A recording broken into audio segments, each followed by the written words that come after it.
Okay, the meeting's live streamed, Dave?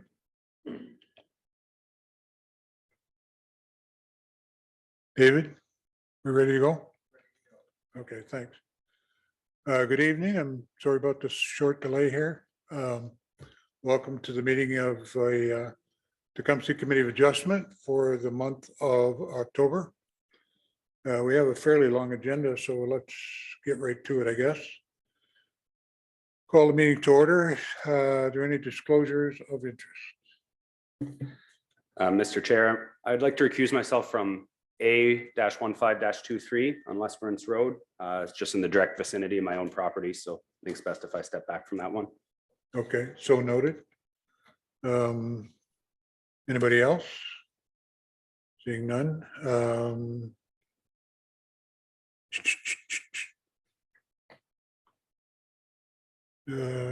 Minutes of the August 28th meeting. Seems like a long time ago. Were pre-circulated. Any motion? Tom and Doug? Any addition, deletion, correction? All okay? All in favor? Oh, yes, all in favor. Right. Opposed? Seeing none. Thank you. So we're at the application, so 5 o'clock. Yeah, I'll get it. Application for consent B0923 Kamel Bocelli, 1362 or 672 Riverside Drive. The purpose of the application is to sever a parcel of land outlined in red, having an area of 380.7 square meters, 4,098 square feet, and add it to the residential property to the west, municipally known as 13668 Riverside Drive, resulting in a new lot with a frontage of 18.21 meters, 59.75 feet, and an area of 1,245.9 square meters, 13,411.6 square feet. The retained parcel outlined in green, having an area of 260.3 square meters, 2,802 square feet, is proposed to be added to the residential property to the east, municipally known as 13676 Riverside Drive, resulting in a new lot with a frontage of 18.21 meters, 59.75 feet, and an area of 1,232.7 square meters, 13,268.92 square feet. The proposed severance will result in the elimination of the residential property municipally known as 13672 Riverside Drive. The existing dwelling on 13672 Riverside Drive is proposed to be demolished.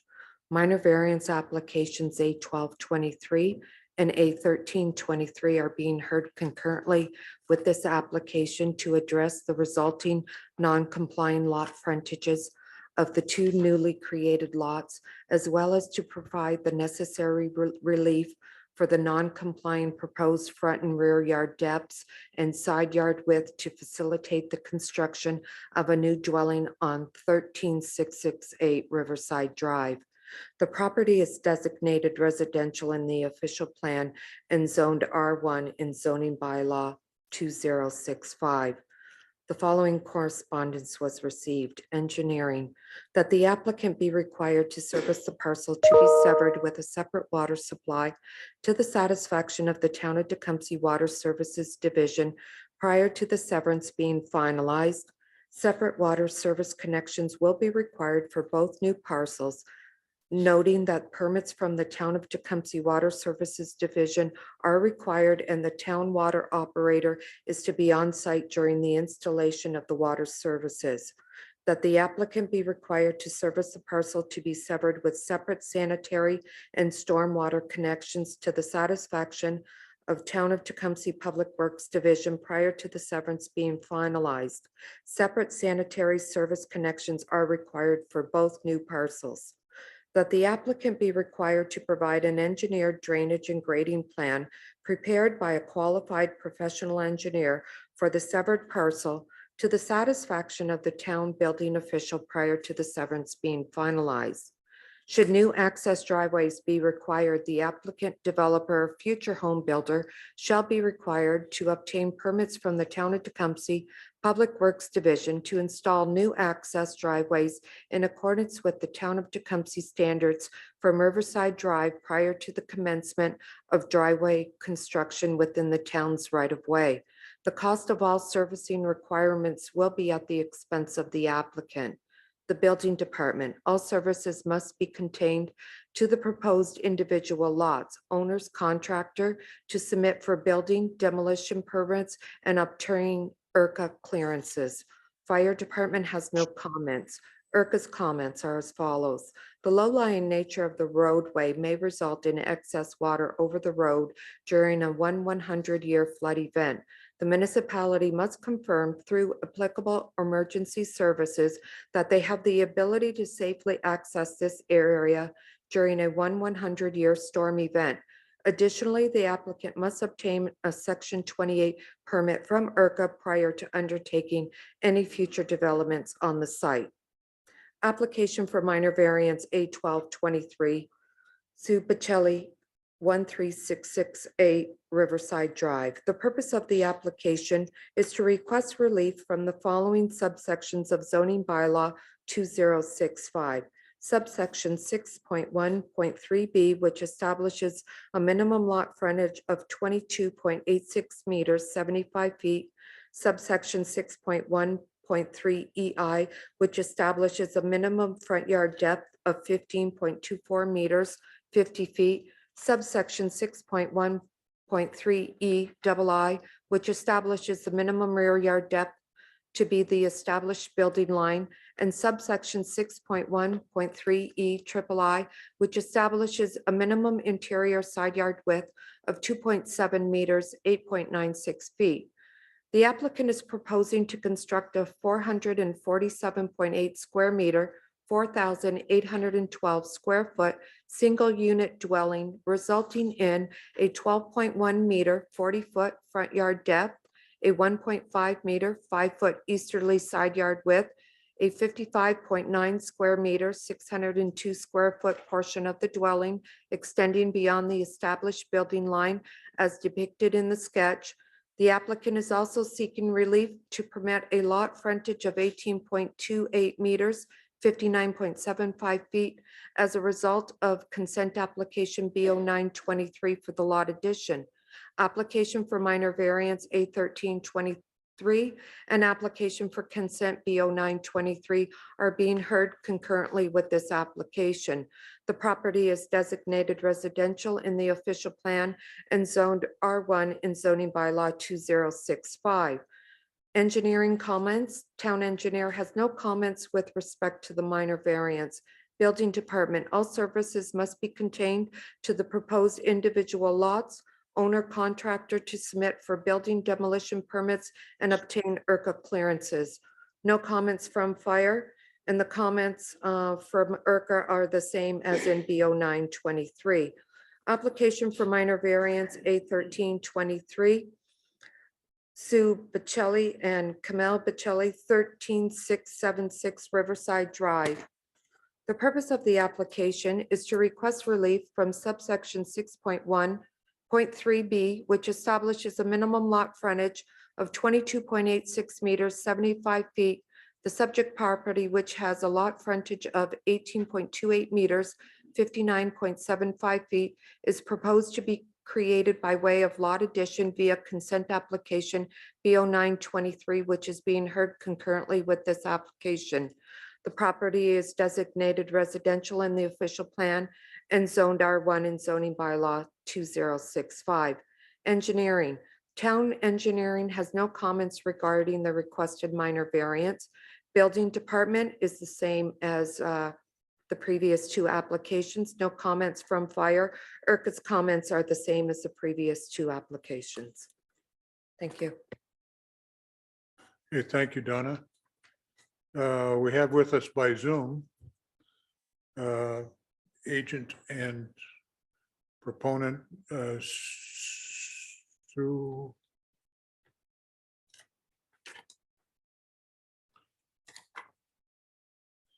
Kelly. I hope Hi. I hope I got that close. Yes, close enough. Okay, so at this point, Sue, we welcome you. Thank you. You've heard the recitals. Is there anything that the committee should hear from you that wasn't contained in all that documentation? Really, I think most of the information there is fairly self-explanatory. The only thing that I might be able to add, if it's not there, is just to make note that the home that currently sits on 13676, which would be the only home that would be affected by the building of a new structure that goes beyond the current building line, would be our own.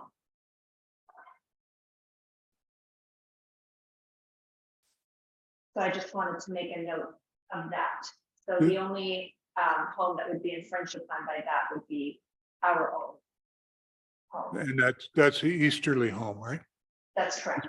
The lot on the right on the diagram. Yeah. That's correct. Okay. Anything else? I think that's Are there- it. Yeah. Okay, are there people in the audience here who are here for this one? No? Okay, committee? Questions? Or comments?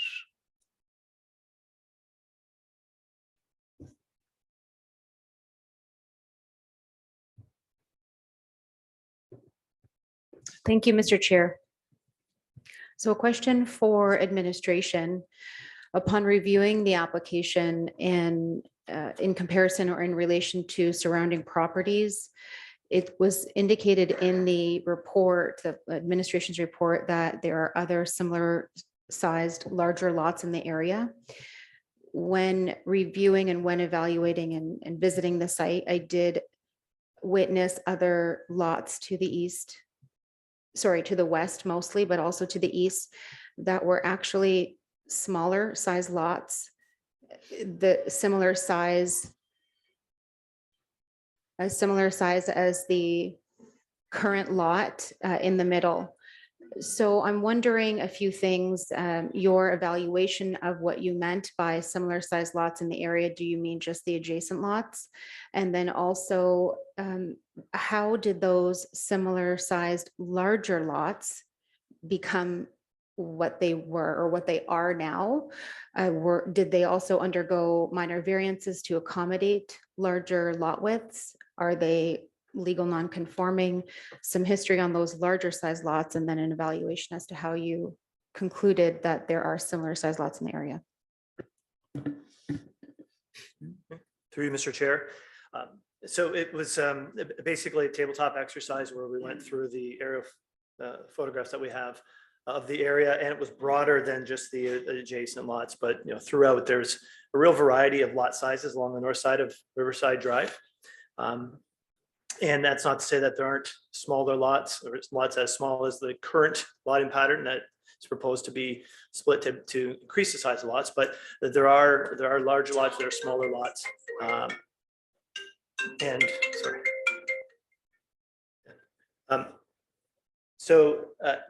There's no concern with respect to the size of the lots and if they are in keeping with the character of the area, because the character of the area is not defined by any one type of lot size. In this case, we aren't looking to decrease the lots.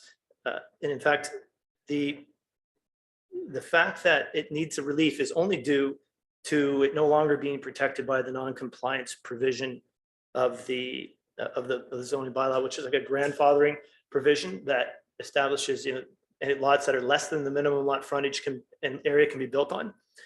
Because they're changing the fabric of those lots in this area, even though they're making them bigger and closer to the minimum lot frontage that's required, they still need relief because they're no longer the exact same lot that was protected by virtue of that grandfathering provision. So we reviewed it. Fortunately, we didn't incorporate that analysis into our report, but it was a tabletop exercise involving a review of a broader area on the north side of Riverside Drive. Does that answer your question? Further to that, thank you, Mr. Jeffrey. So I think what I'm getting to is, and hearing that they are, in some regards, existing lots of record or had been grandfathered in, are we not looking at minor variance for non-compliance in lot coverage? In other words, aren't we looking to create a wider lot than what is currently permitted in the zoning bylaw? Yes, through Mr. Chair, that's what we're essentially looking to create, not a wider lot than what's permitted in the bylaw, but a wider lot than what exists. Although it still does not meet the minimum established in the bylaw. So although we've increased the size, we haven't increased it enough to meet the minimum lot frontage provision in the bylaw. So it needs relief, okay? Because it's not protected by that existing non-compliance with minimum lot or yard requirement provision, or the grandfathering clause, as we call it, in the bylaw. Okay, Tom? To you, Mr. Chair. Maybe this question, I guess, to Chad as well. The rear yard building setback. I see the current sight line based on the corners of the two existing houses, east and west. The house to the east, 13676, is going to be demolished, To the west. or just to the west is going to be demolished. Mr. Chair, just allow me to get their photo up again. Yeah. Here. So through Mr. Chair, the house to be demolished, if you can see my cursor, is the one there that's sort of in the middle. So that's going to be demolished. The red parcel is going to be added to 13668 to create a wider lot. And then the retained portion of this middle lot is going to be added to the lot to the east, which has the municipal address of 13676. Right. And as of today, now, there hasn't been any objections with respect to the sight lines? No, none that have been brought to our attention. Okay, thank you. Through you, Mr. Chair. I know in the last previous couple of years with the flood threats, and that area there was identified as some possible. Are those 3 lots one continuous break wall?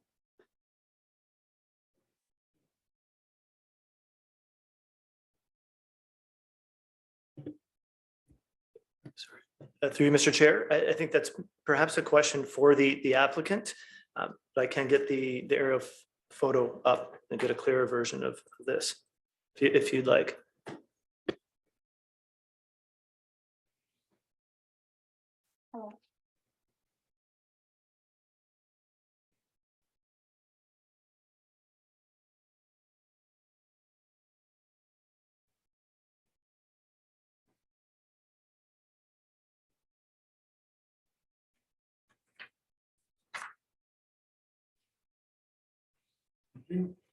Could you repeat the question?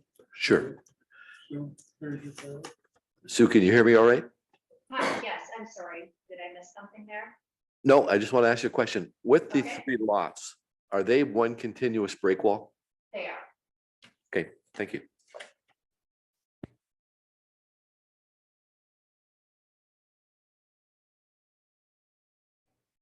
Anybody else? Lori? Thank you once again, Mr. Chair. I'd just like to state that I do see the justification and the review that was conducted administratively in reference to the town's OP as well as the zoning bylaw. This one is, and I'm going to state it, it's very tough for me to swallow. This is moving from 3 buildable lots and essentially taking away 1 lot for 2 larger homes. When we have a provincial mandate to build more homes, we're actually taking away a lot, just so 2 homes can be built bigger. Understanding that there are regulations where the zoning bylaw regulations intent is met, it still doesn't sit well with me in terms of meeting provincial mandate to build homes. They're clearly already buildable lots, the sizes that they are. And the application brought forward, I do see some merit, but it's screaming to me red flags in terms of removing a buildable lot from the community, from a serviceable and fully serviced community. Thank you. Anybody else have a comment or a question?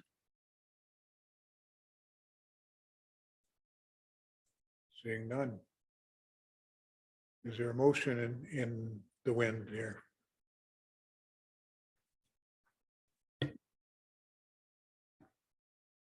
Tell it that there it is. I can see it now. Tony?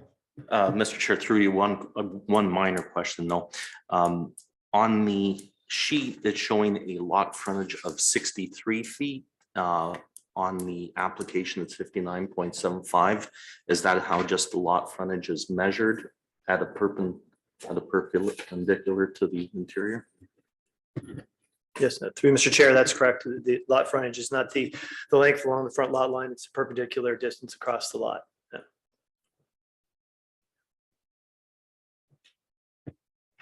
Anybody else? Motion?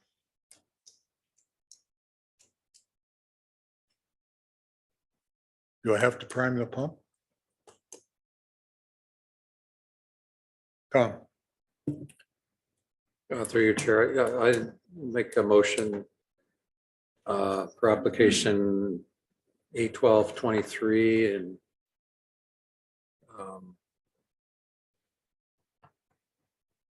for approval. It meets I think it meets the 4 tests. I think it good use and subject to the attached conditions. So you're moving the consent and the 2 variances? Yep. Okay. With the recommended conditions in the report? Yes. Seconder, Tony? Any further discussion? Any further discussion? On the question, all in favor? Opposed? You want to be recorded? Record Lori as opposed. Okay, thank you very much. Done. Sue, Thank you kindly. I appreciate it. all right.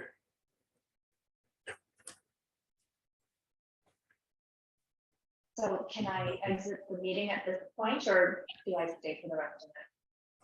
You can hang up unless you're really interested. Okay. My kids are giving me the eye from over there, so There you I go. will say goodbye. Thank you. Okay, Okay. the next one is number 4, right? The Fowlers on David Crescent. Somebody here for that? David Crescent? Yep, I'm here for that. That's just on the Zoom call. Oh, okay. It's Patrick Garragon, the agent for Jessica and Kyle Fowler.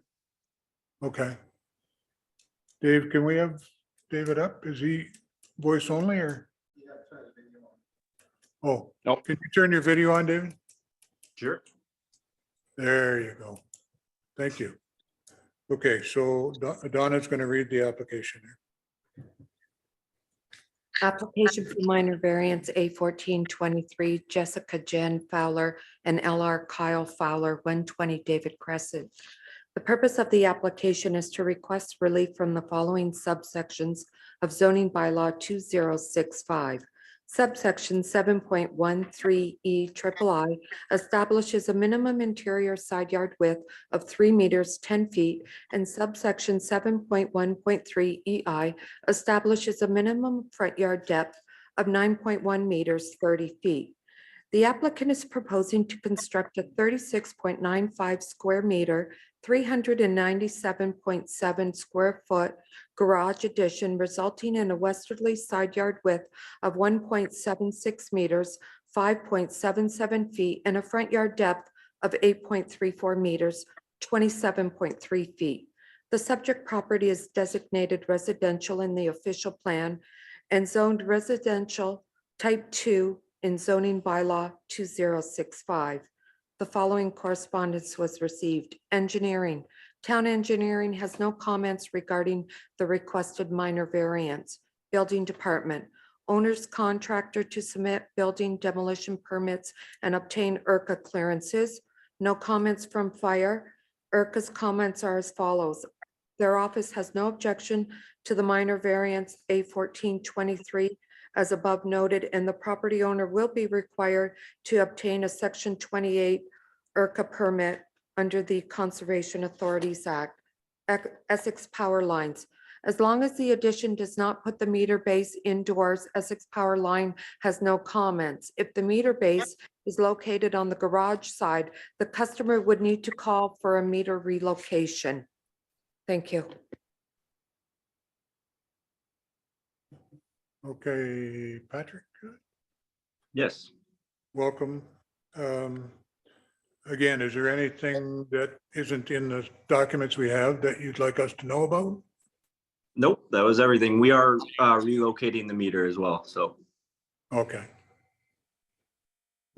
Questions? Oh, is anybody in the audience here for this?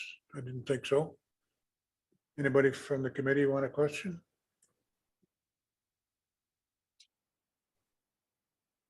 Lori?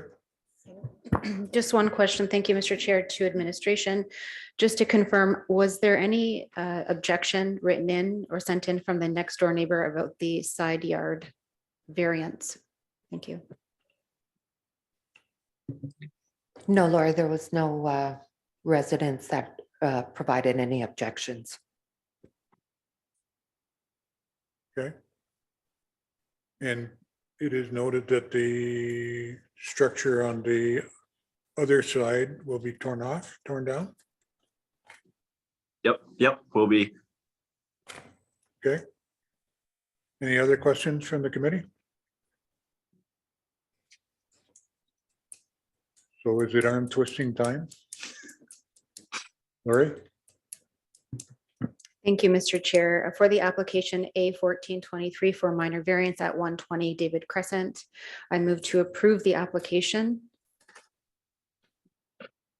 with the recommended condition to demolish the structure. The existing accessory structure upon construction of the garage. Okay. And Doug?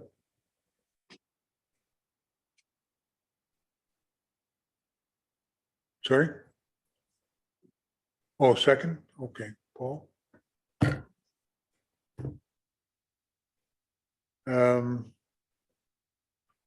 Okay, the motion's on the floor. All in favor?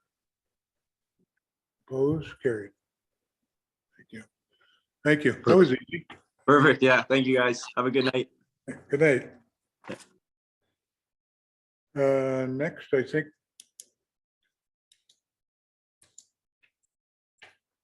You're gonna step out, okay?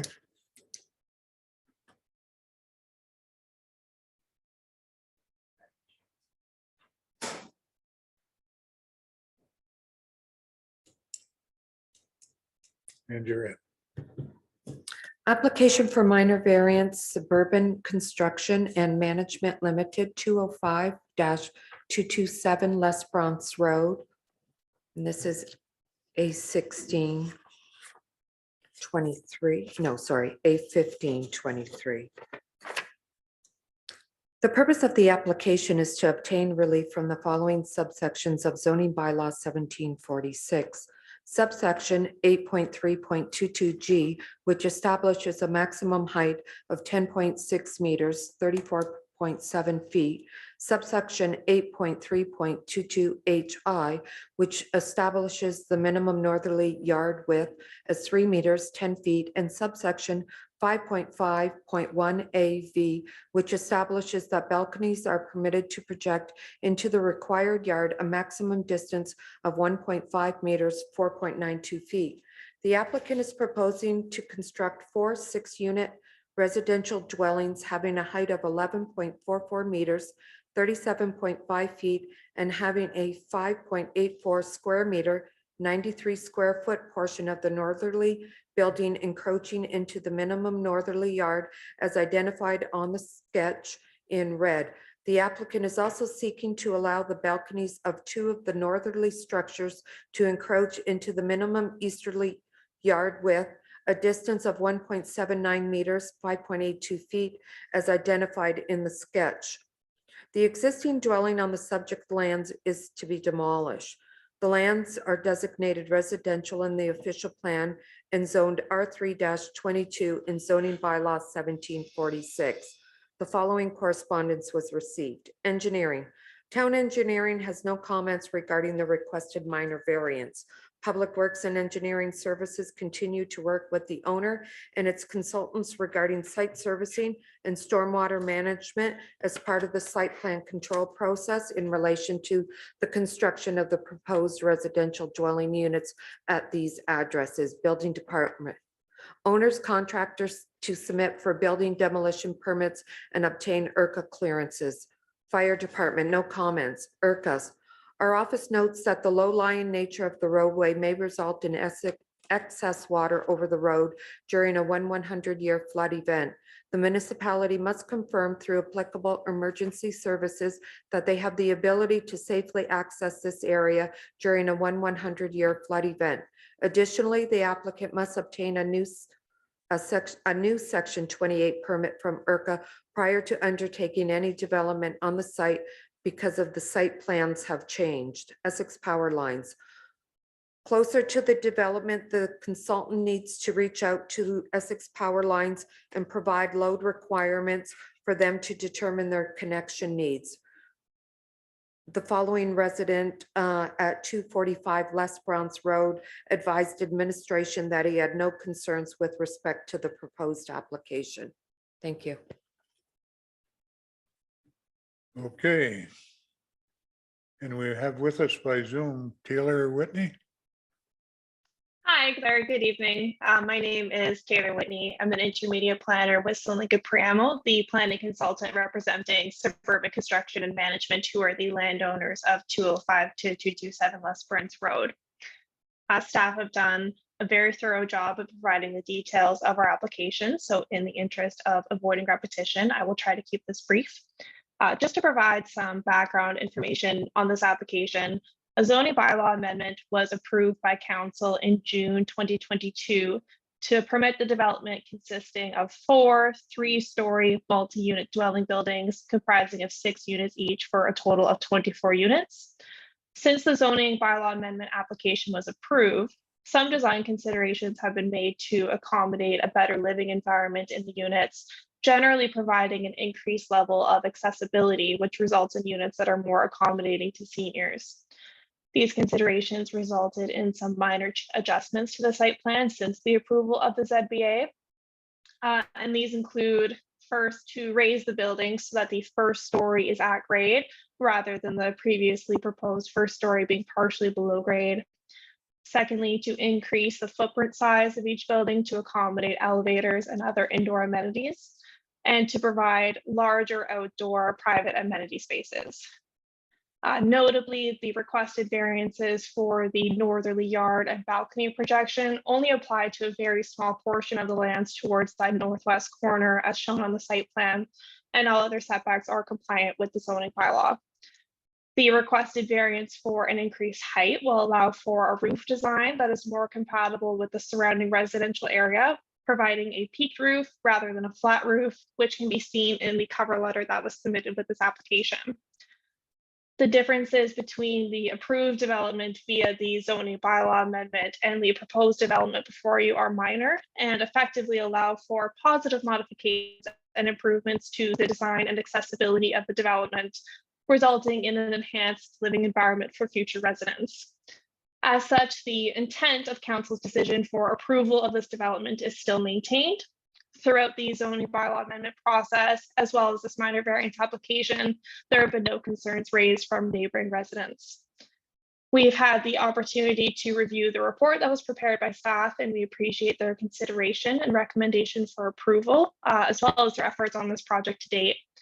It's our opinion that the requested variances meet the four tests as set out under the Planning Act. And I'm here today hoping for positive endorsement from this committee, and I'm happy to answer any questions that you may have. Thank you for your time. Thank you very much. Is there people in the audience for this one?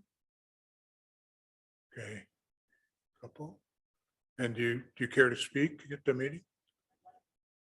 Come up to the front. We'll hear you. Right there. Yep. And there's a button there you push to turn the mic on. There you go. Okay, cool. My name is Gail Shane, and I'm sure you recognize our last name. We have been members of the Tecumseh family for many years. My father was born and raised here, and now I have a street named after me, so I must be very important, supposedly. So my concern is I'm at the northwest corner of Dillon and Tecumseh and Les Bronx Road. Okay. Now, I guess my concerns are, I feel like I know nothing about this project. I don't know when it's supposed to start, how long it's going to take. My concerns are the increase in traffic. We have horrific traffic already on Les Bronx Road because of all of the movements for the battery situation, right? So I'm concerned that at some point, there's going to be an erosion of the value of the properties that we own in that first block off of Riverside Drive, right? I mean, maybe I'm being oversensitive or more concerned. I'm not really sure about that, but I really would like to know that it's not going to decrease my property because of these apartment buildings, residential. I think it starts to imprint the residential area, meaning we already have the old KFC property, kitty corner to us, which is commercial. We have commercial on our side of the street down close to the Riverside Drive. So I keep thinking if this continues, we're not going to have any residential properties in our block. And that concerns me when it comes to having children and families. And if, you know, I heard a concern about a property saying that you were concerned that, what did you say? About housing, building housing, right? Do we need more housing in that section? That, like, I'm not sure why we're building them in the first place. So I guess no one has explained it to me. And again, as I say to you, it is a big concern. And of course, the last thing, we were flooded in 12, we were flooded in 16. I'm just worried with all this pressure on the infrastructure, we're going to get nailed again. And I'm going to be pretty upset if that happens. So, so pretty much those are my concerns as a resident of that particular block. So, and I'm sure, and we've talked to some of the other neighbors, and even the neighbors that are across the street from where those buildings are going to be have concerns as well. So I guess if someone can make me feel a little better about what's going to happen. I found out today that I thought maybe the property was just going to be rental properties. And you know, and I know that would decrease our value of our property as well. But it turns out they're supposedly selling them and not actually just renting them, like the ones on Southfield and that kind of stuff, right? So those are my concerns. Whether it's realistic or not, I don't know. It's got nothing to do with anything legal. It's just a concern, I guess. And pretty much that's it. So Okay, could I ask you to tell us your street address? yeah, 185 Les Bronx. 185. So you're on the north side of this? We're on the northwest side, yeah. Mhm. Okay, thanks. I'm not sure if we're going to get to answering your questions, but Well, you But, come and visit me at my house and I'll give you a coffee. this- How's that? This is the second go round on this Yeah, development. I didn't know about the first one, The but original, Yeah. you should have been circulated for sure. we didn't get any notifications Okay. in our section. All right, So anyways, just so you know, but I mean, if they were there, I'm not aware of it. So, okay, okay? Yep. That's it? thank you. Yep. Good, thank you. At the back, I just have a question. let us know who you are Yeah, and your address. My name is Ann Compo and we live at 214 Shane, so we're right Behind, behind yeah. the property. So my question is balconies. We were under the impression that the balconies were going to be on the Lesbrance Road side. But looking at the drawing, it's hard to tell because I see patios along the other side, like right behind us. My concern is that they're going to be overlooking our backyard. Okay. The way I look at the drawing, I think they are at the back of the building. Maybe we get an answer from the developer.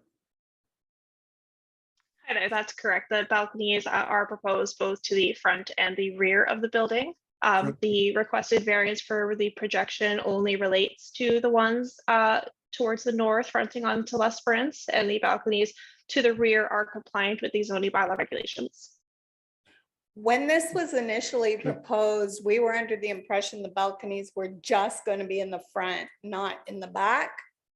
So this is going to encroach on our privacy because especially you're going taller too. So they're going to be overlooking our backyard. We have a Yeah. pool and Speak here because we don't do conversation direct, okay?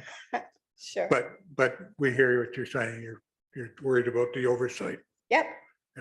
the overlook rather. I don't think there's any change it's the change in the roof pitch that gives you the extra height. Yes, that's correct. So the height of the building is being maintained at 3 stories, and the variance relating to the additional building height only relates to the design of the roof in order to provide a peaked roof rather than a flat roof. So instead of being a flat roof, it's a peaked roof, so they need the height Correct. for the roof. Okay, so the building's not getting higher, the roof is. That's correct. There's no balconies up there. Okay, well, Okay, and initially it was going to be 2.5 stories, so half story in the ground. was it? Yeah, okay, you're right, And now it's, a little bit, yeah. yeah, it's higher, so we're going to be not private in our backyard. I'm trying to remember the presentations. So I can't confirm whether your claims are right or not right. I have, well, Lori can. Lori's got a good memory. Hang on.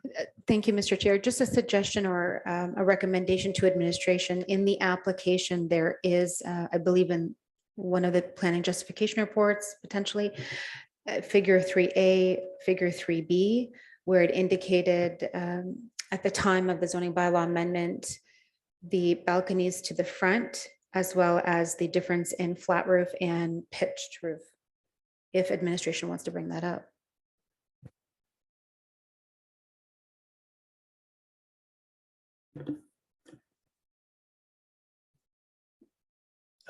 Mr. Chair, those documents, I believe, were submitted to the committee members as part of their package. I don't have that on my computer at this moment.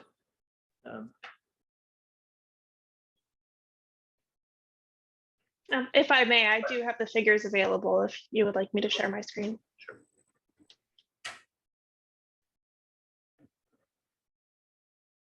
I would just need permission to do so.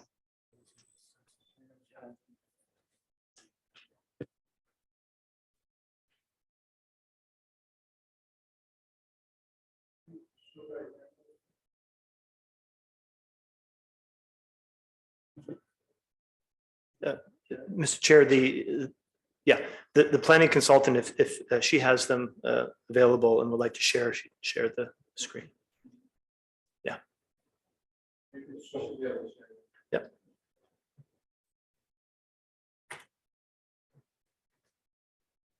If you can see those figures there. Hmm.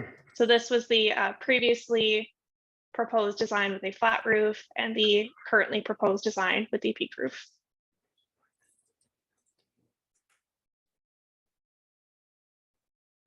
Does that help at all? No, No? no, This is the front. because like I say, earlier it was 2.5 stories. And I see the first one is also 3 stories. Like with the flat roof. Right. Okay, noted. Okay, so, and like I say, I don't recall being told that the balconies were going to be in the back as well as the front. As a matter of fact, it was Christian, I think, that told us that there'd be nothing overlooking our property, that the balconies were going in the front, and that was it. Chad? Through Mr. Chair, I just want to make a couple general comments. The principle of the development, being the multi-unit, apartment style dwelling, whether it's rental or condominium ownership, was established through a public process, and that public process was guided by a very strong provincial policy environment that encourages intensification of this sort in this area, and went through a public process, and everyone within 400 feet of the subject property was provided with notice of that.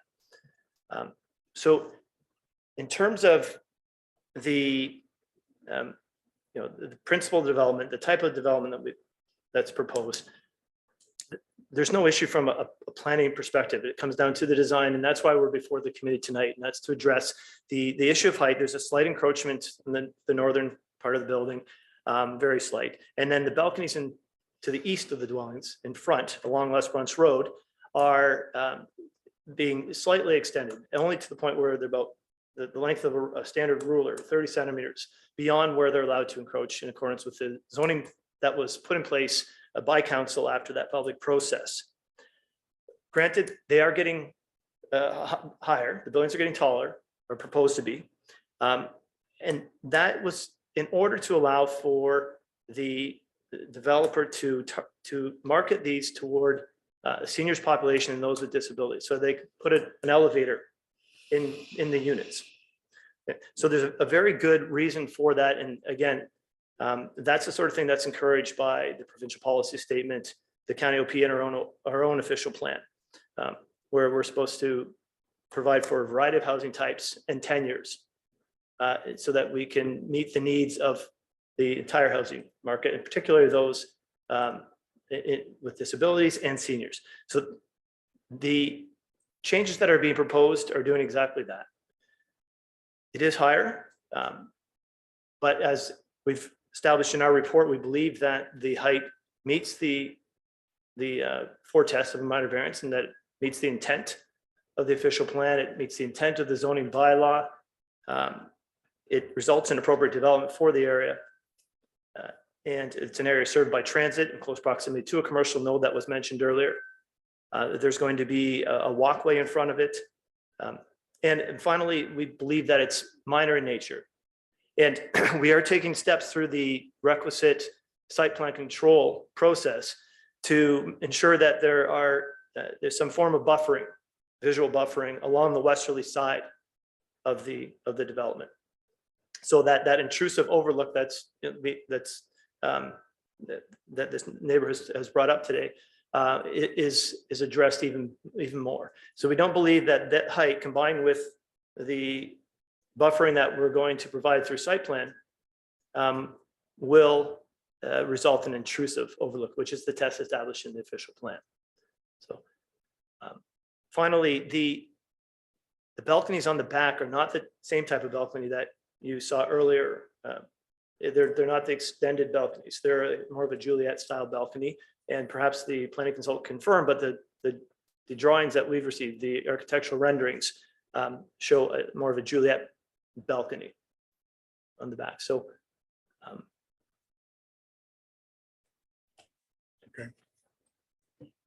Can you expand a little bit on the, yeah. what type of buffering you're considering in the site plan? It can be a combination of fencing and or landscaping, trees, or it can be just trees themselves or a fence, one or the other or both. But we will ensure, given what we've heard tonight and what we heard at the public meeting earlier on the zoning bylaw amendment, that the necessary buffering is incorporated into the site plan. Okay. Doug? Through you, Mr. Chair.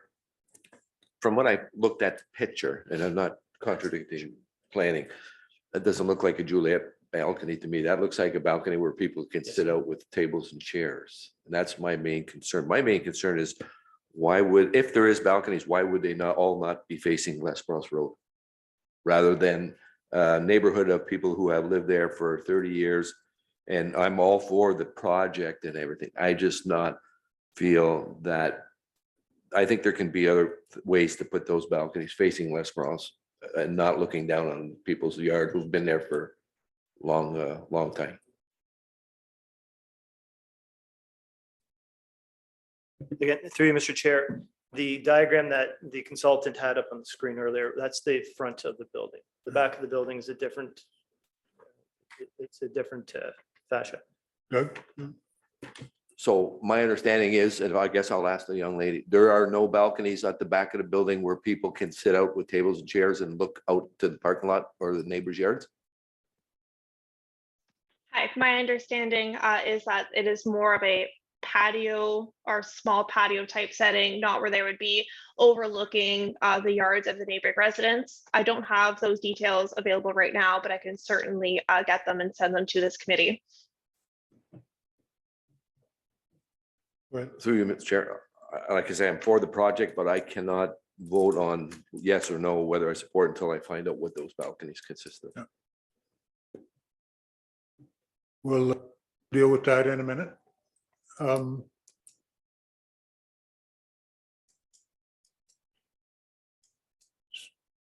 are the balconies on the back new?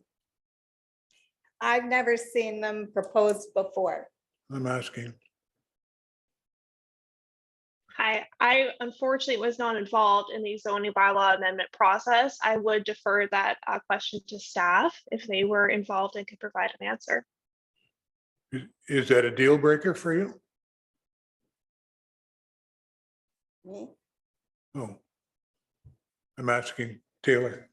Sorry, if there are balconies on the back of the property. Yeah. If you hold on just a moment, I actually believe that our client has just entered the Zoom meeting room and he may be able to address some of these questions. So, well, I have one more that might make a difference too. The units are front to back? Hi, Christian. Hi, sorry, I got the times wrong. No problem. So we're having a discussion relating to the balconies. And unfortunately, I haven't been involved in the previous projects. Or the I can previous answer the question. applications for this What's the project. question, Thank you. Mr. Firth? Sorry. Well, I'm the way the layout is, that there's a balcony in front and balcony on the back. Are they on the same unit? So the balcony on the back is just a patio door. It's a Juliet balcony just to allow wind because multifamily residential has restrictors on the windows where no window can open more than 4 inches. So by putting a sliding patio door with a railing in front, the person could open their master bedroom window. But the main balcony and living space is in the front of the unit. Our plans have not changed at all from our first submission. We've just increased things a little bit so we have the room for the elevator. And we pulled the building out of the ground because of accessibility issues. Yeah, That helps? Yeah. Okay. So the layout again, for clarification, hasn't changed. Same layout as before. Okay. And that makes the shielding on the back on the lot line easier to do too. Okay. Lori? Thank you, Mr. Chair. So just to echo a statement earlier made by administration, the committee here is not faced with making a decision on whether or not to approve the land use. We're here to review the merits of the minor variance. 3 minor variances, from what I understand, for height, northerly yard width, and encroachment of the balconies. I would suspect and assume that administration has reviewed all other requirements and would be doing so under site plan control. When looking at the minor variances for height, we need to consider, is 3 feet or approximately 3 feet. That addition in height, does that variance meet the 4 tests? We look at the desirability, we look at the intent of the zoning bylaw if it's met. The land uses, however, have been approved by council, and we're here just to look at those variances in specificity. The other thing that I just wanted to make mention of, and is important to note, the resident that is directly adjacent, I believe to the very south, did submit a letter in support of the application. The merits of whether or not to approve the multi-residential, we're beyond that at that point. We're here just to look at those variances for those 3 matters. I just wanted to bring that forward for clarification. Thank you. Thanks, Lori. I think that's useful. The question that has arisen just now, though, about the balconies, we want to make sure that we're understanding that we're extending that only on the front of the building, on the street side, and not into the backyards. And that was a concern that was described to us. And so I want to make sure that that's the case, and we're not mistakenly, in the way we word our motion, allowing it in the back. So, Chad. Mr. Chair, my apologies for not having this earlier, but this is the style of balcony that we understood to be on the west side of the building. So you see the Juliet style that Mr. Lefebvre is referred to. Confirm, Jordan, and go ahead. Yeah, and that has not changed. This is the same design as before. We've just extended the front balconies to create more living space, usable living space, because when we had spoken to some people about feedback, the issues were to summarize, the basement units being a basement unit below grade, the fact that they did not have an elevator, and the outdoor living space not being large enough. Understood? Miss? Understood? Yes. Yes, okay, good. I just want to make sure. Lori. Thank you, Mr. Chair. Just a question further to the applicant. So the accessibility of the main floor units, I can understand as to why you may want them at the ground level. You indicated, however, that the floor plan has been revised to incorporate elevators or lifts. So in other words, that argument is a moot point, wouldn't it be? Because all units would therefore be accessible if they all have the elevators, unless I'm understanding that incorrectly. Go ahead. Go ahead. Yeah, so we found from the other units and other sales, the half sunken unit, people are not interested in the half sunken unit. We'll truthfully get more revenue from a slab on grade unit, and that's going to help offset the elevators. We have to put in a commercial elevator here. We can't use a residential elevator like inside a house. So these elevators are about $85,000 to $100,000 per building. So it's quite a large cost. So that's why we're looking to make the ground floor units slab on grade, so we can increase the viability of those units rather than having a basement. Technically, it's like a raised ranch basement type of unit. And we can, and sorry, not to continue, we can continue, or we can also build the building with the current permitted height without a variance. But then in that case, we are not able to do more of a residential style look, and we're stuck with having to do the flat roof. If Chad could pull that screen up again, that's why we had showed the two versions. So the square building view is what we're able to build today without a variance for height. And to the left is what we're able to build with the variance, which gives it more of a residential neighborhood look. Thank you. Furthermore, Mr. Chair, to the applicant. So in other words, there are no elevators being implemented into the building? In this plan, there are. Previously, there were not. That's why we're here for the variance. We needed to spread the buildings out a little bit more. The footprint's a little bit larger of the building. Hence why we need the variance on the north corner there. Because we need the room. If you look at a traditional sixplex, it's basically entryway, stairwell. We needed to bump it out a little bit to get the elevator in, which is about 7 feet. Again, I'm trying to understand this. So you have an elevator that all units can access, that can Correct. access? Correct. Yep. You walk in the front door and the stairs are there and the elevator is there. And the elevator goes to each level. Okay. The same way so- the stair landings is. So the prior design with the, we'll call it the first floor is sunken. Yep. Would have had access to an elevator, correct? No, we don't have the width. That's why we need the variance for the width. We have to add, I think it's 2.5 or 3 feet per block to get the elevator in. I can Without understand the short width. version is without the variance, we don't have the width to put in an elevator. The block doesn't fit, the shell of the unit doesn't fit. Can administration clarify what I'm trying to get to is that why go higher if you have to go wider? If you can go wider and still sink those units without going higher, then am I understanding this as a moot point? I can answer that if I can. We're not going to be able to proceed with this project having units sunken in the ground. That's a third of our units, and we don't believe there's a market for that. We believe there's a market for livable units above grade or on grade with an elevator. We're going to go ahead regardless if we get the variance for the side yard. Without the height variance, we can still proceed. Without the side variance, we can't proceed with this development.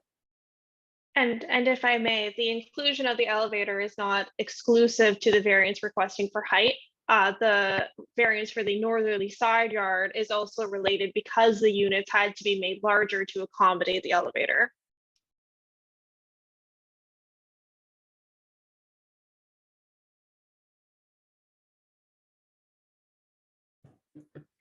Your question, Lori, would only affect the height. They still need, in order to put the elevators in, they still need the side yard variance? The elevators have nothing to do with the height. In other words, as Christian has indicated, the applicant has indicated, the height is only because of the design. It has nothing to do with the elevators. The Right, height, correct. the height has to do with bringing it out of the ground too. No.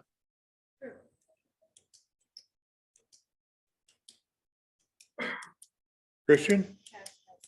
As it stands today, if you deny our height request, we can still build the building out of the ground. It's going to be the square looking building that complies with the height requirement for today. If you give us the variance for the height, we can do the residential style pitched roof. Without the variance for height, we can only do a square, the square version, which is a flat roof. Through Mr. Chair, that was going to be my comment. So from an urban design perspective, the relief for height provides this pitched roof, which is more in keeping with the style and architecture of buildings in the surrounding neighborhood. So from that perspective, we believe it's a good change to the proposal. The width is what accommodates the elevator. There's relatively no impact from that. So it sounds like the committee may be struggling a bit with the height consideration. We believe that it meets the 4 tests. And we believe that it results in a better product than having a flat roofed 3-story building that could be built in accordance with the current zoning that's been passed.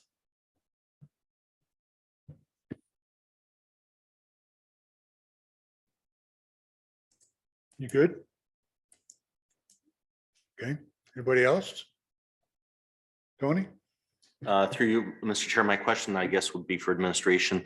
The balcony relief, is it only being asked for the for the northerly building, the other buildings would comply? Mr. Chair, that's correct. That is correct. There's a bit of a skew, and it's because it's so minor, the relief isn't necessary for the 2 southerly units, just the 2 northerly units.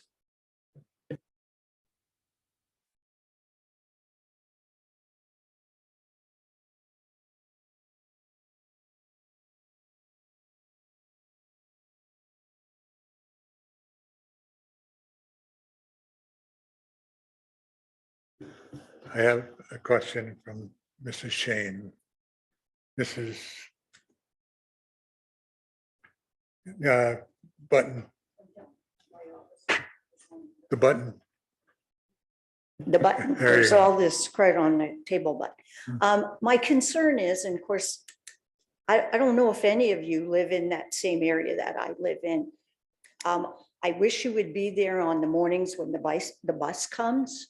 It's like a zoo there. There's not enough room on Dillon for all the buses to park and for some of the cars to park on the road. So my concern is, I guess, are they going to widen Dillon? Are they going to put, like, I don't even know where they're gonna park in that apartment building. Are they gonna expand the back end of it so they park back there? I don't know. And that's like I said, our traffic is already really heavy in that area. Okay, I can not help you in this way. Okay, Though that's fair. that's an issue not for us at this Okay. meeting. Okay, We're only dealing with those 3 items that we're talking about. okay, all right, fair The- enough. The building itself, I hate to tell you, the ship has sailed on what's going to be there, Okay, right? That was done okay, when the original plan was approved. We're okay. just modifying that a little bit. Yeah, In terms of traffic and all that, I mean, council and the building department approved the plan, so they Mhm. seem to think that all that is looked after. Oh, And the other thing I'd point out to you though is Les Bronx Road is a main street, it is a main so street. it's gonna have a lot of traffic. It already does have a lot Yeah. of traffic. Okay, And there are a lot of speeders. We're constantly calling the OPP and saying, all these big trucks are going so fast. If any of those little kids step out, they're done. You know, we I watch them live, every I live morning. way out in the country on a little side road and we have the same problem. Oh, is that right? They go fast there because there's no traffic. Well, there's lots of traffic on there and they still Yeah. go fast. So, mhm. Okay, I know I didn't help you much, but That's okay. something for you to think about. Chad? Mr. Chair, just to provide, Yeah. hopefully provide the committee with some comfort with respect to the traffic issue, although I know it's not the crux of the issue here. But there was a traffic impact study conducted as part of the rezoning for the property, and there were no concerns in accordance with that study.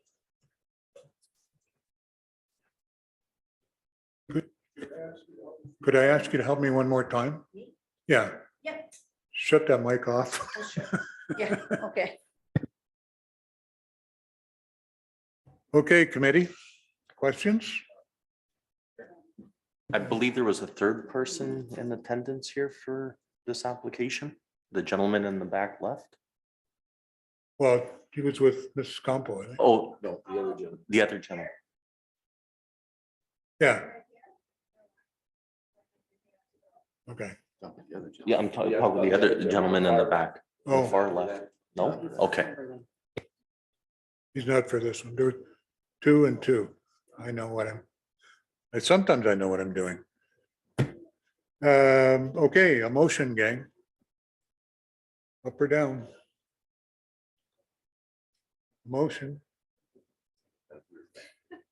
Lori? Thank you, Mr. Chair. In the case of application for minor variance A 1523 for 205 to 227 Les Bronx, I believe that the application for those 3 minor variance matters meets the 4 tests for meeting the intent of the zoning bylaw. The official plan is characteristics of the neighborhood and is minor in nature. For those reasons, I move to approve the application. Supported by Doug. All in favor? Carry.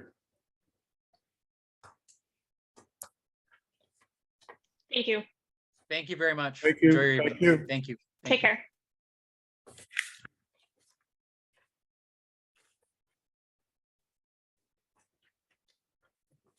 Somebody's got to go and recover our missing member.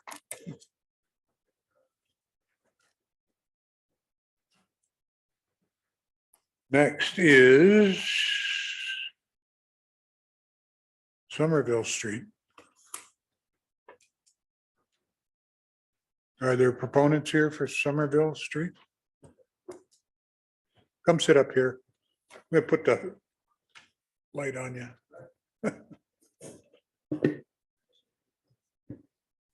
Okay, she's gonna read the application.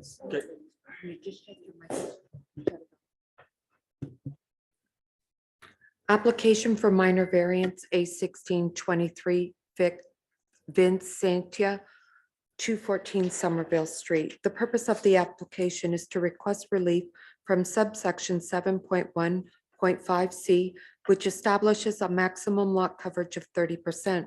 The applicant is seeking relief to construct a 49.8 square meter, 536 square foot, single-story addition to the existing dwelling, resulting in lot coverage of 38.3%. The property is designated residential in the official plan and zoned R2 in zoning bylaw 1746. The following correspondence was received. Engineering. Town engineering has no comments regarding the requested minor variance. Building department, owner's contractor to submit for building permit, demolition permits, and obtain IRCA clearances. Fire services, no comment. IRCA's comments, the property owner will be required to obtain a permit from Essex Region Conservation Authority prior to any construction or site alteration or other activities affected by Section 28 of the Conservation Authorities Act. Thank you. Okay, is there anything you'd like to say that we haven't heard from that the committee should know about? Nothing really, no. Okay. Committee have any, oh, is there anybody here for? No. Committee have any questions for that?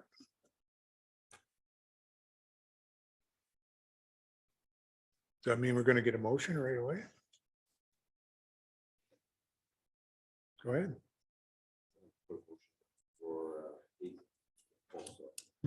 So I'd like to put a motion forward for A1623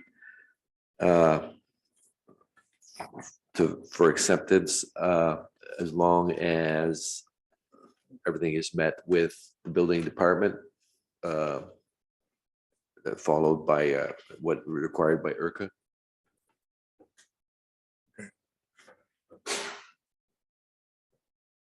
The IRCA makes those comments. It's not something I don't think that we need to. Okay. They're there so the proponent has heard it. But it doesn't need to be a condition of the application.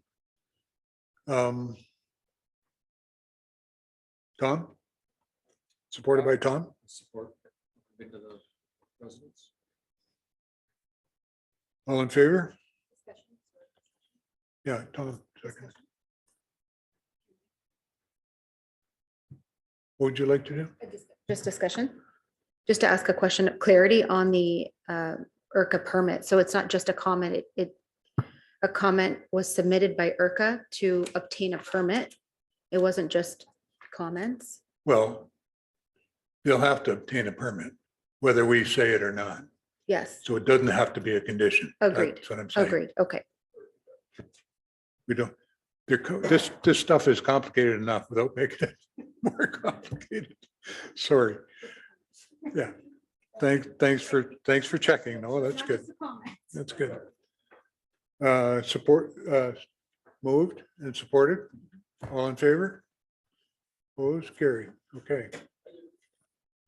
Thank you. And now we have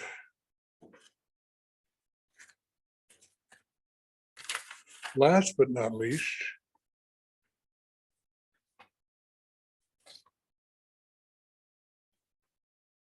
Cumberland Court.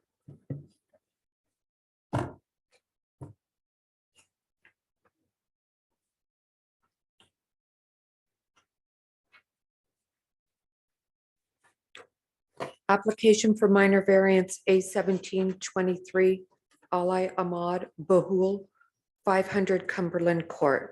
The purpose of the application is to request relief from subsection 5.9E of zoning bylaw 2065, which establishes that roofed enclosed porches are permitted to project into the required rear yard depth 2.44 meters, 8 feet for the subject lot. The applicant is proposing to construct a 30.1 square meter, 324 square foot unenclosed roofed porch that will project 5.2 meters, 17.2 feet into the required rear yard. The property is designated residential in the official plan and zoned R2 in zoning bylaw 2065. The following correspondence was received. Town engineering has no comments regarding the minor variance. Building department, owners, contractors to submit for building permit. Fire department, no comments, no objection from ERCA. Thank you.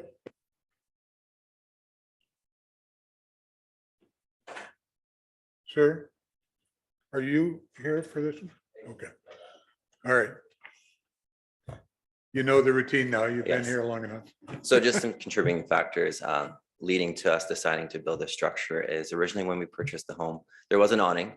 It was there later, about a year into the living there.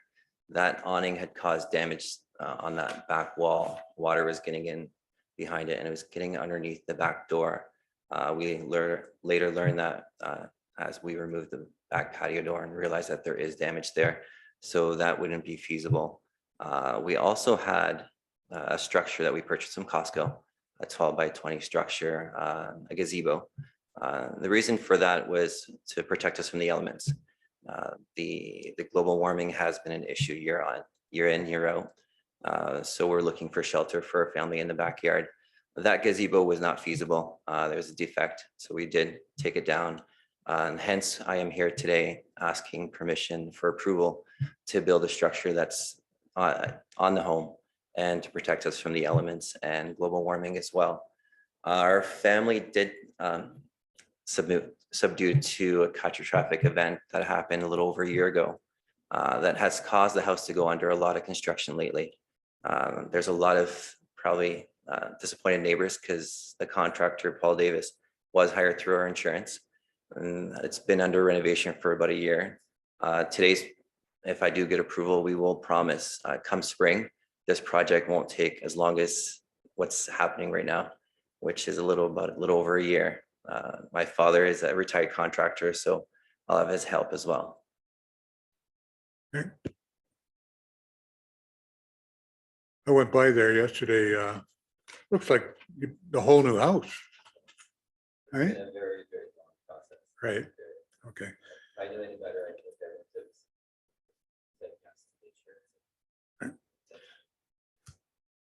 I'll let the committee, I got a question or two, but I'll let the committee ask what they need to ask. Paul? Through you, Mr. Chair, the awning that you had before was the same size as what you want to build now? I believe the awning would have been smaller. My apologies. No, the awning was just this, it was a half moon shape against the house that was there. So it had been smaller. And I was also wondering if the neighbors had any objections to anything going on, or was there any letters or contact? I haven't received any formal writing, but there is a resident present this evening that I believe would like to speak to this application. Where? Oh, okay. Come on up. I thought maybe there was. Go ahead. Hello. Hello. My name is Joe Leung. I live at 503 Birkdale. I've been living there for close to 25 years now. I have some concerns about the construction behind my house. I have some concerns about that gazebo that he had before there. I have some concerns about what he's planning to build behind my house there. You can see that his backyard is not that wide. His backyard is probably about 19 feet. And correct me if I'm wrong. So that structure is going to come up approximately a foot or so to the property line. When he had the gazebo there, he put a barbecue there, and he was barbecuing a lot. The smoke would come into our yard. He also had a smoker there, so the smoke would be coming into our yard. I have some concerns about what he's planning to do there. I don't want an outdoor kitchen in the back of my house.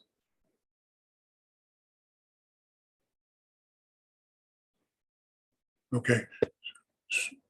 What you're asking for is permission for an open space with a roof. Correct. No walls, no screens, no gas line to it.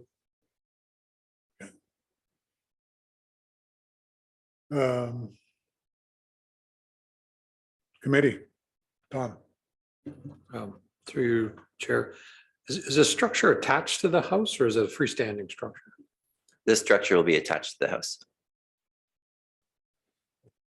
And 6x6 post construction with a shingled roof? Yes, given when if we do get a permit at that time in the spring, we will be going with the 6x6 post and then and beams, outdoor beams to support it. We wouldn't be having a barbecue under it because it's so close to the house. Our propane barbecue would probably be closer to the right hand of the house.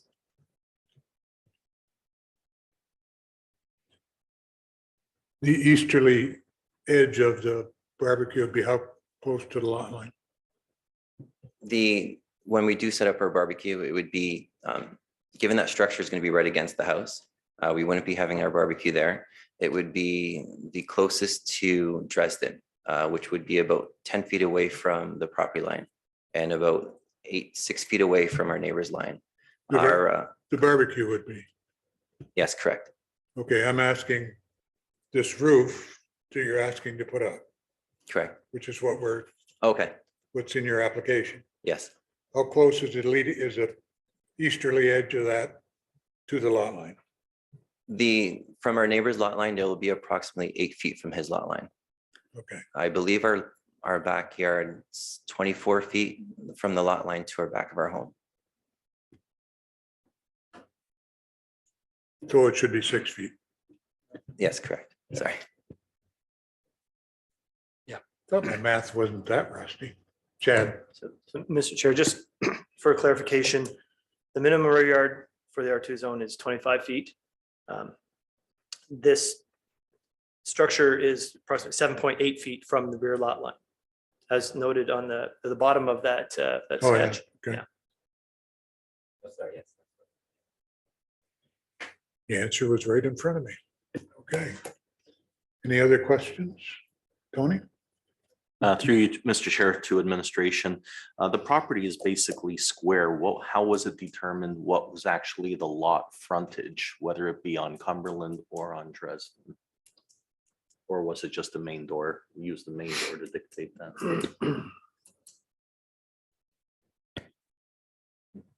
So, yeah, Mr. Chair, through you, the front lot line is determined in the case of a corner lot is determined by the shorter of the two lot lines. So the one along Cumberland, a little bit shorter than the one along Dresden. Okay. Yeah. Okay. Yep. Just a bit, yeah. Your lights on.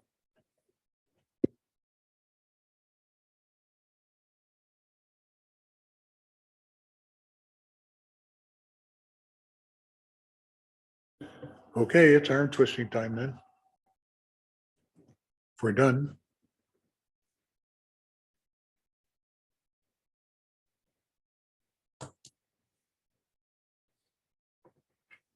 Just wanted to point out that the committee is approving you allowed to put the structure there, not necessarily talking about any allowed use underneath. So that might be a story for another day. Doug? Like to ask one question of administration. It was 7.8. What would the bylaw normally be? How far does that structure have to be from the lot line? So, Mr. Chair, the main building is 25 feet. That's the minimum yard. And then the bylaw allows for encroachments into that required yard. And what the gentleman is asking for through the committee is that this structure, this open-sided structure, be allowed to encroach farther than what the bylaw allows for that to happen. So it makes exceptions for certain structures. An open-sided structure like this can encroach 8 feet into the required rear yard, and it's encroaching 17 feet. So about twice as far into it as the bylaw currently permits.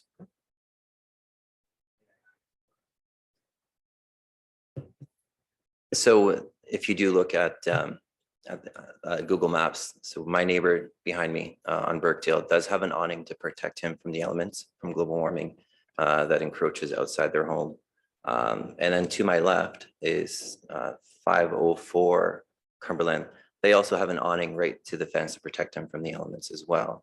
And then I also want to point out that both properties, the neighbor behind my home has about 30-foot tall cedars. It would be almost impossible for him to see the structure from his home, given the vegetation that's in the area, as well as my neighbor to my left on Cumberland has about 20-foot tall cedars as well.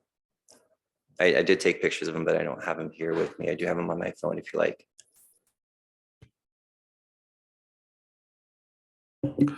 Just a question to Chad.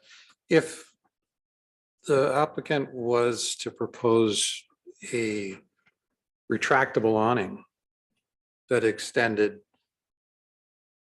beyond the 8 feet that's allowed, would a variance be required for that?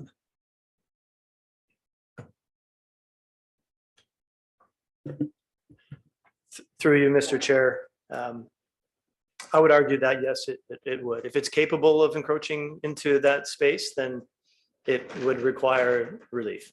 Sort of similar to that relief that the committee granted for an open-sided structure on the waterfront, and then they put curtains on it. So, for most of the day, it meets the bylaw, but as soon as the curtains went down, it didn't meet the intent of it anyhow. So, if it was retractable but it extended it out beyond the allowable 8 feet, I would argue that you would need relief for that.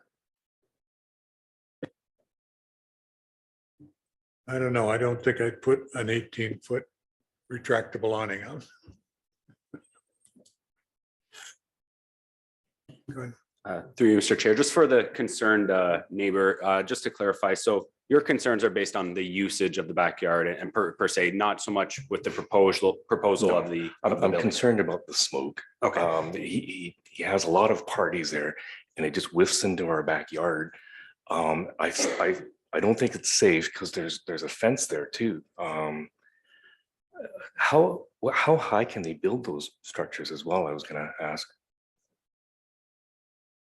Is there a restriction how high? Yeah. So through you, Mr. Chair, an accessory structure is allowed 15 feet in height, but this isn't an accessory structure. It's a structure that's actually attached to the dwelling.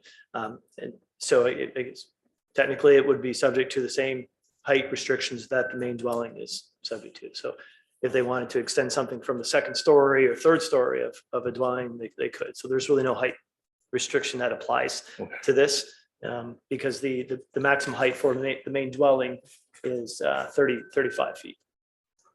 35 feet. Okay. He puts one like that on there, he'll have to pray that there's no wind. Our second story does have windows above that door, so we couldn't possibly go above. The entrance to it's gonna be 7.5 feet, and then the peak won't be any higher than our first story, just peeking to the second floor. Well, If you're you gonna look- have you'll have a slope on it, so. Yes, of course. Yeah, so we won't be attaching to the roof. It would be just at the, actually it would be low as possible. That's by permit regulations. Yeah.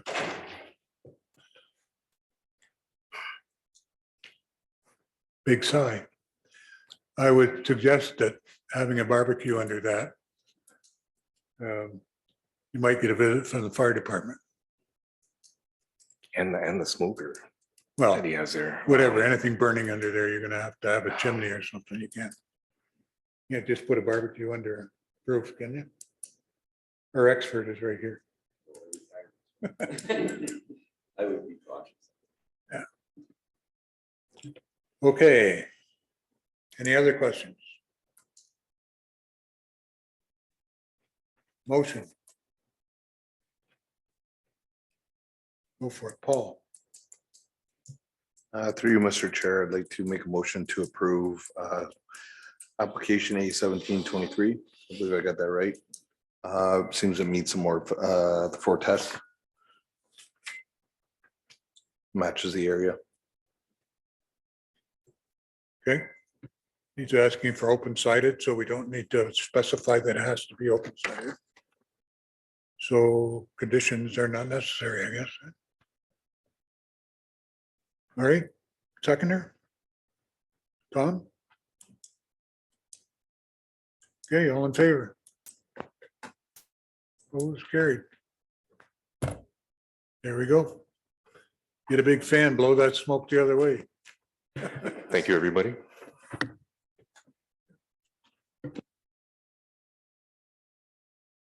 Okay, where are we now?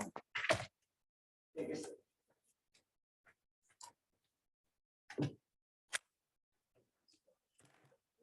I ask something as well? There, about a year ago, they had built a fence and the fence is about 7.5 feet tall. I think I spoke to somebody here about that. Is there a regulation about how high the fence should be?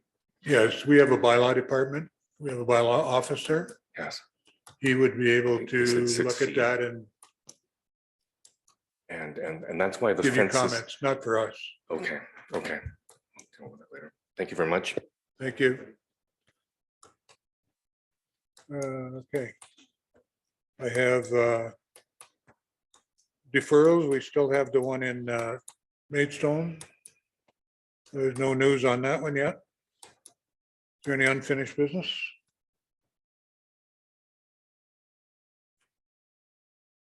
No. Is there any new business? Chad? Thank you, Mr. Chair. I guess this could have waited till after the meeting, but I wanted to maybe formally introduce the committee to Enrico DeCecco. He's the senior planner, newly promoted senior planner within the organization. You'll be seeing his face out at committee of adjustment meetings more frequently. And perhaps ultimately you might be seeing him and I might not be here. on certain days. So, Welcome, Enrico. yeah, so that's my title is manager of planning and local economic development. Yeah. So I've got a couple other things in there. Transit manager, This is much longer. So, yeah. So just You wanted can to stay as introduce long as you Enrico. got a good sense of humor.